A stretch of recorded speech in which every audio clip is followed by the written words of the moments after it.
The penultimate episode of Cape Fear brings several of the season's mysteries closer to being solved. Anna travels to Bluff Point to find Crystal Cady and finally learns more about Max's past. At the same time, Max continues manipulating the Bowden family, using both Natalie and Tom to continue his plan. After the events of the previous episode, Anna follows the only lead she has left and travels to Bluff Point. She's looking for Crystal Cady, the mysterious woman who has been connected to Max's past. However, when Anna arrives, there's no sign of Crystal or her boat. Anna continues searching and eventually meets Max's father. He's not willing to give her any useful information, and his wife is living in her own world, treating a doll as if it were her daughter. This gives Anna a disturbing first look at the family Max came from. The scene is important because it shows that Max's family history is filled with pain, confusion, and damaged relationships. His father is cold and unhelpful, while his wife seems unable to accept the loss of her daughter. The family has never properly dealt with its trauma. Instead, the pain has been left to continue through different generations. While searching for Crystal, Anna visits a local bar and begins drinking. She has already broken her 17-year period of sobriety, and she convinces herself that having another drink will not make much difference. However, the drinking quickly gets worse. The next morning, Anna wakes up in a stranger's bed and has trouble remembering what happened.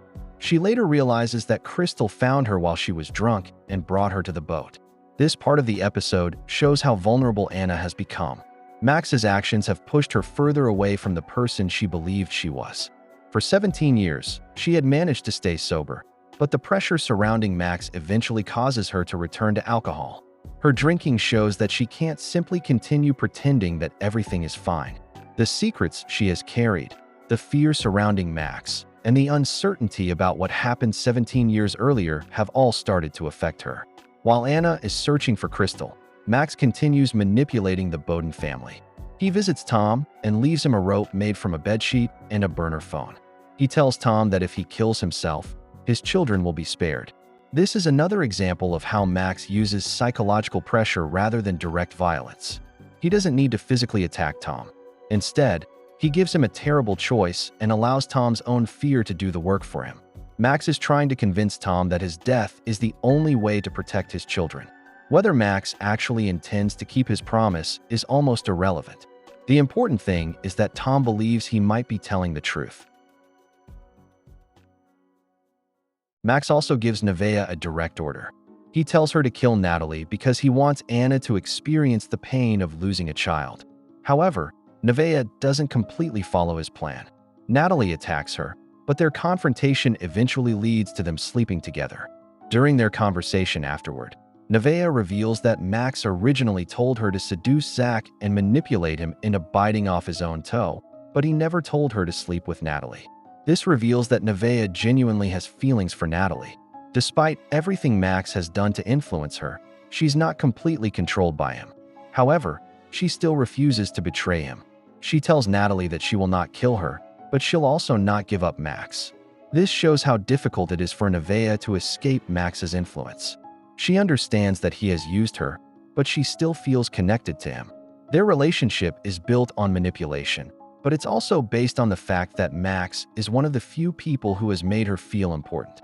Anna eventually discovers that Crystal has been connected to Max's past for much longer than she realized.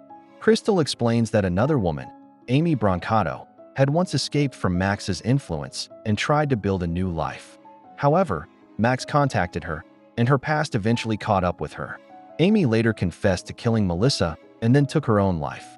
This story shows the long-term effect Max has had on the people around him.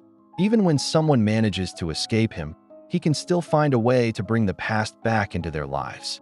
The episode then reveals that Crystal and Melissa knew each other. Anna also discovers photographs showing that Crystal had a son with a large scar on his body. Anna begins putting the pieces together and realizes that the Lila from Max's story was actually Crystal. This is a major revelation because it changes the meaning of Max's story from episode 6. Max had told the story of a woman named Lila who hurt a man and later fell in love with him. He then used her love to punish her. Now Anna realizes that the story was not just an example Max invented. It was connected to his own past. However, The episode also reveals that Max didn't know everything about Crystal's life. He didn't know that they had a son together. That's important because Max has spent much of the season acting as if he understands everyone around him. He believes he can read people and control them. But there are still parts of his own past that have been hidden from him. Anna eventually discovers that Crystal has Melissa's necklace. She asks Crystal if she was responsible for killing Max's wife. Crystal confirms Anna's suspicions. She says that Melissa didn't deserve the life she had. This reveals that Crystal's actions were connected to her own anger and resentment. Crystal appears to believe that Melissa took something from her. Her relationship with Max, her life with him, and the family she created all represent the life Crystal believes should have been hers. This connects to the episode's wider theme of people trying to take back what they believe was stolen from them. Max believes Anna and Tom stole his freedom and destroyed his life.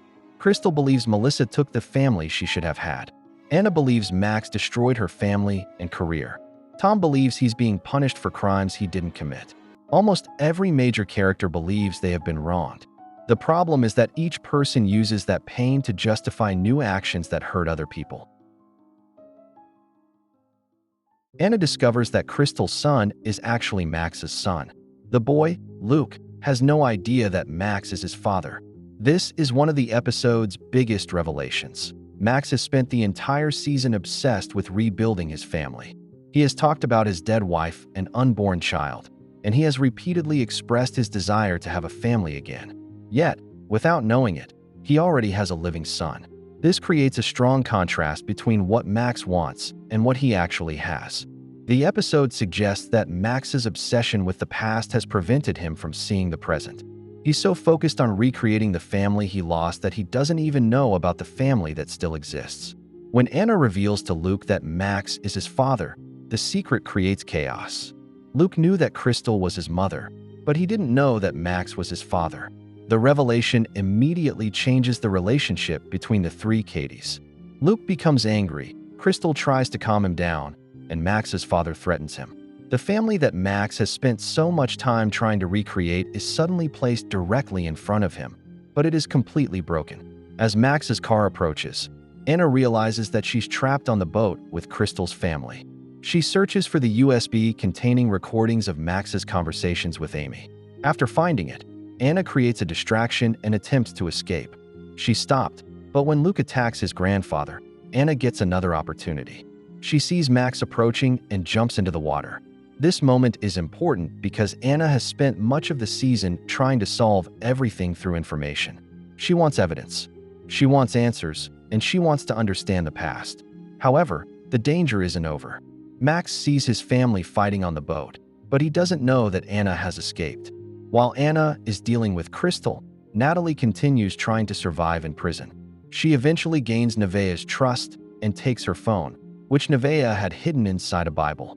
Natalie is then released from prison with evidence that could expose Max. This represents a major change for Natalie.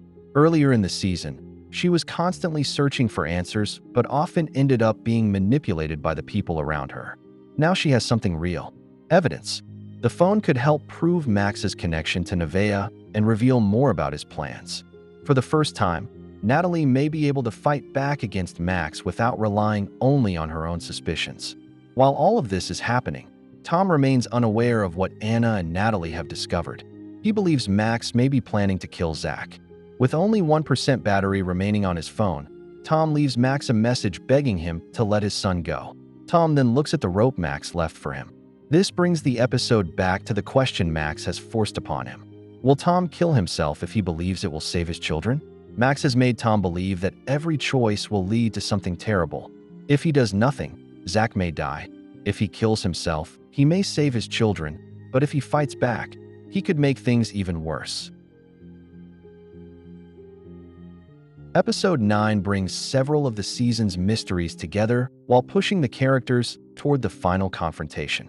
Anna discovers the truth about Crystal and Max's secret son while escaping with evidence that could expose him, while Natalie finally sees how deeply Max has manipulated Nevaeh and leaves prison with evidence of her own. Meanwhile, Tom is left facing an impossible choice, and Max's control over the situation finally begins to weaken. However, the people who could expose him are still in danger. leaving the final question of whether the Bowdens can stop Max without becoming the kind of people he has been trying to turn them into. Make sure to like and subscribe if you enjoyed this video, and I will see you in the next one.